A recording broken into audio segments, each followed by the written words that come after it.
Cuando hablamos del reposo del Señor, siempre lo hemos visto como la oportunidad para descargarme en sus brazos, lo cual está excelente. Pero hay muchas otras cosas que se mueven en medio del reposo del Señor.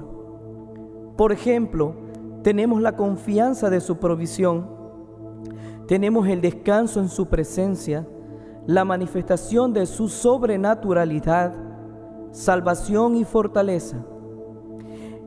El diccionario define al reposo como descanso, calma o quietud, inmovilidad de un cuerpo respecto a un sistema. Para nosotros, ese sistema es el que rige al mundo, llamado también, como la Escritura lo dice, siglo o cosmos. ¿Qué son las tendencias? Son todo lo que mueve al mundo. Entonces nosotros en el descanso del Señor tenemos una inmovilidad de nuestro cuerpo respecto a ese sistema. Y una de las cosas que rige al sistema de este mundo es el afán y la ansiedad. Veamos lo que dice en el texto de Lucas, capítulo 12, versículo del 29 al 30. Vosotros pues no os preocupéis por lo que habéis de comer, ni por lo que habéis de beber, ni estéis en ansiosa inquietud, porque todas estas cosas buscan las gentes del mundo, pero vuestro Padre sabe que tenéis necesidad de estas cosas. Entonces el reposo del Señor me lleva a permanecer en completa confianza de su provisión. Aún si estamos en medio de una ardua tarea, su misma presencia nos da el descanso, y ese ejemplo lo vemos en el libro de Éxodo 33:14. Ahí usted puede buscarlo en casa, el ejemplo vivo de que su presencia nos da el descanso. Pero ¿qué sucede con el bendito estrés? Pensando en estos días, el estrés, me di cuenta que el estrés es el resultado del esfuerzo por hacer las cosas a nuestra manera. Es el resultado de no tomar en cuenta a Dios en las cosas que hacemos o en las que trabajamos. Es el resultado de querer independizarnos de Dios en las cosas que hacemos. También nuestro futuro forma parte de nuestro estrés. ¿Lo sabían? De seguro que no, pero es lo que más pensamos. De nada sirve entregarle tu futuro a Dios si luego te vas a preocupar por Él. Los tiempos sobrenaturales de Dios se mueven y se aceleran en el reposo, y lo vemos en los ejemplos marcados en el libro de Juan, capítulo 5, versículo 9, en el mismo libro de Juan, capítulo 9, versículo 14, y en el libro de Mateo 12, versículo 10. No es mera coincidencia que Jesús haya enseñado y demostrado el poder del Padre en el día del reposo. Uno de los objetivos era demostrar que la gracia y el favor de Dios están por encima de la ley, la cual para ese entonces dejó de ser un deleite y se convirtió en una costumbre. Y aún en medio de la costumbre, Jesús empieza a manifestarse para poderle dar libertad a un pueblo cautivo por una costumbre. Quizás muchos de los que están escuchando este audio también están cautivos a una costumbre. Déjame decirte que hoy el Señor hace una invitación al reposo, y es para librarte de una costumbre. Ahora, sin apartarnos del tema de lo que es el reposo del Señor, hay varios puntos también que llevan a manifestar el reposo del Señor. Por ejemplo, en el libro de Proverbios, capítulo 19, versículo 23, dice lo siguiente: el temor de Jehová es para vida, y con él vivirá lleno de reposo el hombre, no será visitado de mal.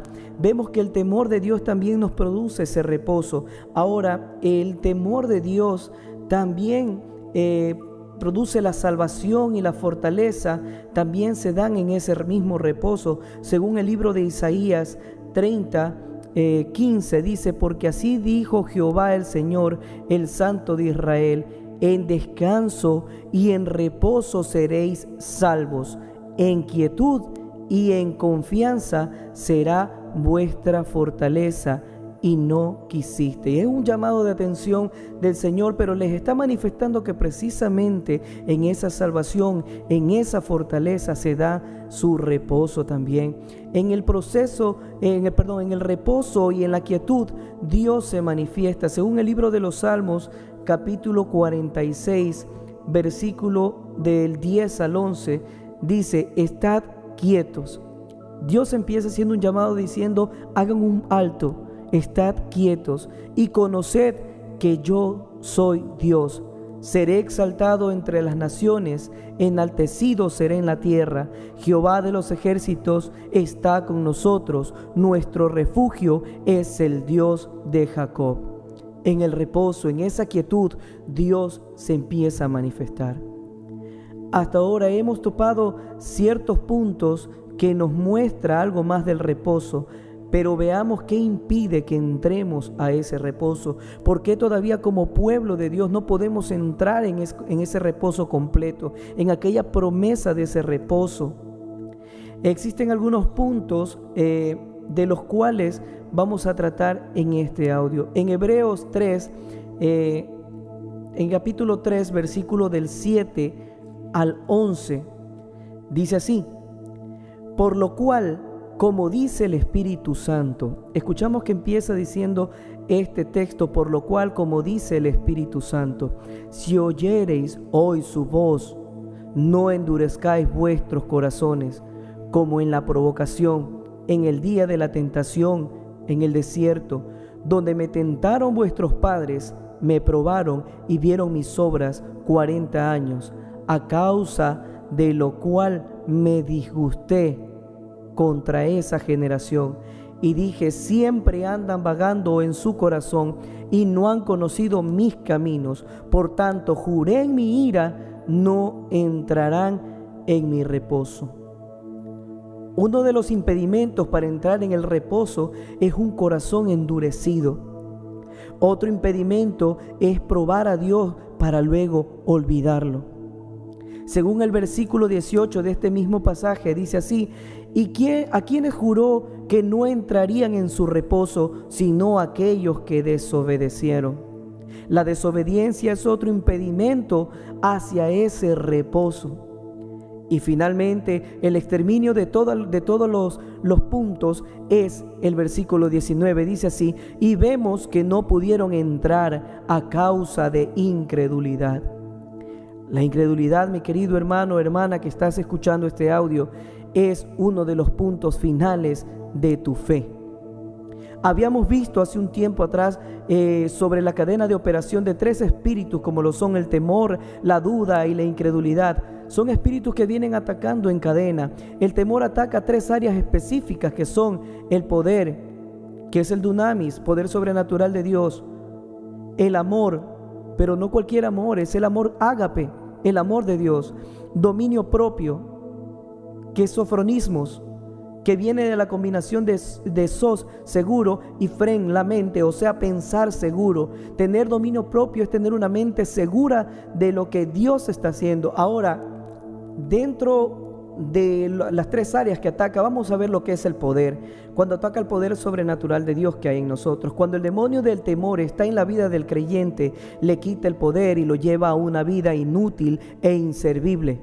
Recuerde que usted y yo no nos manejamos en nuestras fuerzas, sino en las fuerzas que nos da el Señor.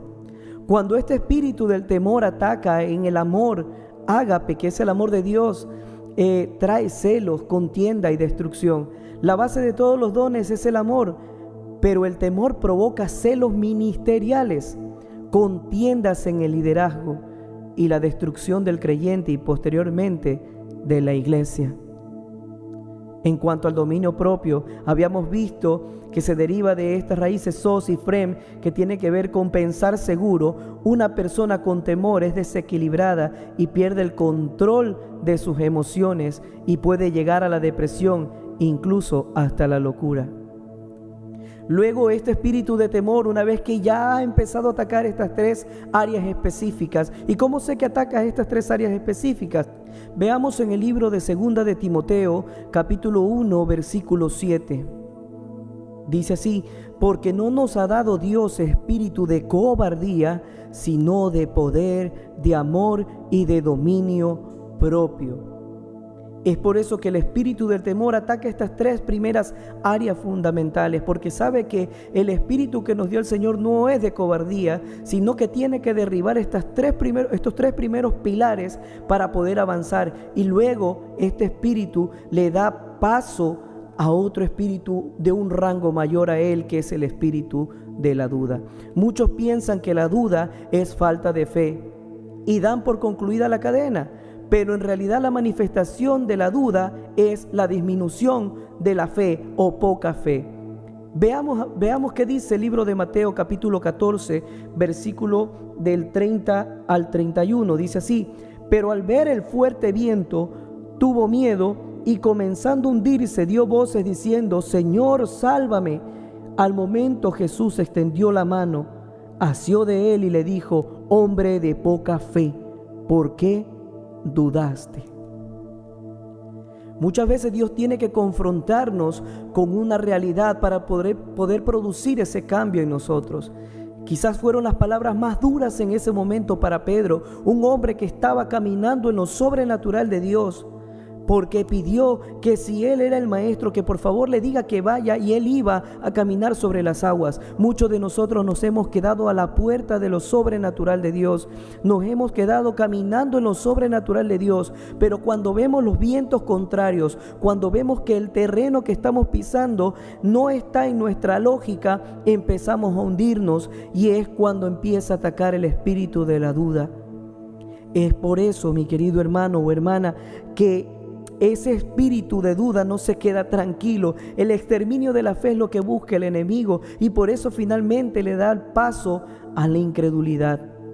Este es de mayor rango que cualquiera de los otros dos, por cuanto es el exterminio total de la fe del creyente y el resultado final de una vida fuera del reposo del Señor, como lo habíamos visto en el texto anterior del libro de Hebreos, específicamente capítulo 3, versículo 19.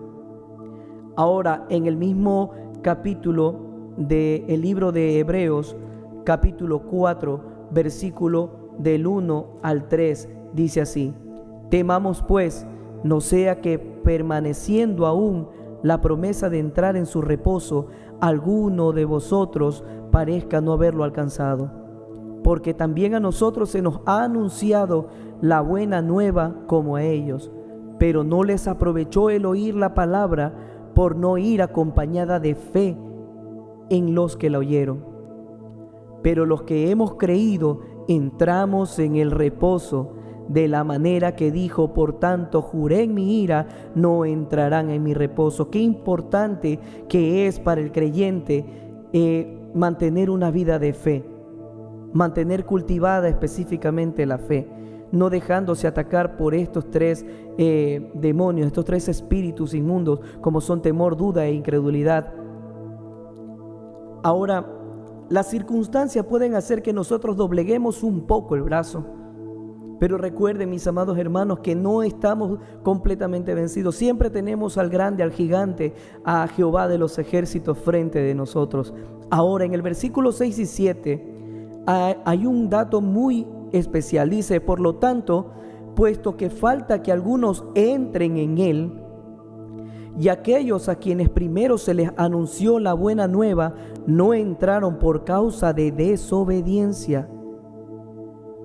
Otra vez determina un día hoy diciendo: después de tanto tiempo, por medio de David, como se dijo: si oyeres hoy su voz, no endurezcáis vuestros corazones. La desobediencia de aquellos a quienes primero se les anunció la palabra abre un camino para otra oportunidad, indicando que el requisito fundamental es no endurecer el corazón. En otro tiempo lo habló por David. Ahora, ¿por medio de quién será que está hablando el Señor?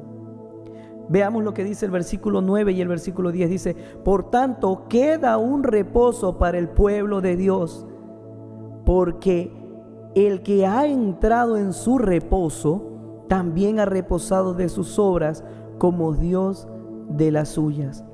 Aún queda un reposo para el pueblo de Dios. Y así como Dios descansó en su obra en la creación, quien confía en Cristo descansa en lo que Dios ha hecho por él y ha comenzado a depender en la vida diaria de la ayuda del amado Espíritu Santo. Entonces, sigamos el consejo del autor del libro de los Hebreos en el versículo 11. Procuremos pues entrar en aquel reposo para que ninguno caiga en semejante ejemplo de desobediencia. En otros tiempos fue anunciado el reposo por medio de David, inculcando al pueblo que si oyereis hoy su voz, no endurezcáis vuestros corazones. Hoy lo hace por medio de Jesucristo. El reposo es Cristo. Así que, mi amado hermano, mi amada hermana, es un tiempo de hacer una autoevaluación de nuestra vida. Si verdaderamente estamos dentro del reposo del Señor o alguna de las cosas que se nombraron que nos llevan fuera de ese reposo están aún en nosotros. Por tanto, si hoy por medio de este audio escuchaste la voz de Dios, no endurezcas tu corazón, porque el resultado puede ser muy, muy fatal. Cristo viene y estamos a las puertas de uno de los acontecimientos más grandes para la iglesia. No dejes que el enemigo te robe la oportunidad de entrar en el reposo del Señor. Ahora que terminamos este audio, yo te invito a que cierres tus ojos y vamos a orar. Padre, en el nombre de Jesús, yo bendigo la vida de cada una de aquellas personas que escuchan este audio. Yo te pido, amado Espíritu de Dios, que obres en nuestros corazones, que no permitas que se endurezca, mi Dios amado, nuestro corazón delante de tu voz. Que sean despiertos, mi Dios amado, los oídos, que sean levantados, mi Dios eterno, los guerreros del Señor, a quienes tú llamaste y predestinaste, mi Dios eterno. Que sean en esta hora levantando, que no endurezcan su corazón, mi Dios eterno. En el nombre de Jesús y por medio de la sangre de Cristo, yo ordeno, mi Dios amado, que todo poder de las tinieblas que ha estado cubriendo los oídos de mis hermanos se aparte ahora. Echo fuera todo espíritu de temor, de duda y de incredulidad. Yo declaro que hay libertad por medio de la sangre de Cristo. Espíritu de Dios, nunca, nunca te apartes de nosotros.